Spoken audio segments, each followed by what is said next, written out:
gods rise at the same time and the sky turns black in the middle of day, who do you think the world will beg to survive? Set stood alone on the edge of the desert, tall and still, with red-brown skin that shone in the weak light and eyes that burned like hot gold. The wind moved around him as if it knew his name. He had waited for this day for ages. Above him, the sun glared like a judge, and everyone in the land felt its heat. But Set did not bow. He gripped his staff, lifted his chin, and watched the sky begin to shift. The sun god had finally come to stop him. The first sign was silence. Birds flew away. The sand stopped moving. Then the air grew sharp and heavy, and people in far towns looked up in fear.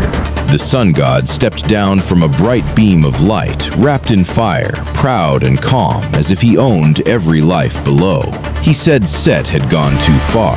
He said chaos would be crushed. Set answered with a cold stare and a slow smile. The desert shook as both gods called their power. Sand swirled into walls. Heat burst into waves. Lightning flashed inside dark clouds that had not been there a moment before. You could feel the ground tremble through your feet. Then the eclipse began. The moon slid over the sun, and the world turned red, then dark, then strange. Set moved first. He struck the earth, and a storm rose like a beast. The sun god answered with a blast of pure fire that split the sky open. They hit each other in the air, and the shock wave rolled across the land, breaking stones, bending palm trees, and throwing people to the ground.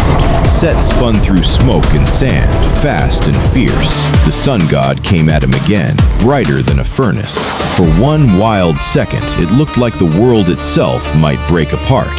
Then Set drove his staff into the heart of the eclipse, and the dark sky cracked like glass. Light and shadow crashed together, and both gods fell silent. When the dust cleared, the sun returned, but it no longer ruled alone. Set stood in the burning light, tired but alive, with storm wind still around him.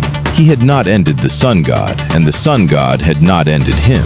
The world had seen something it could never forget. Chaos and order had fought, and neither had won. From that day on, the sky remembered both.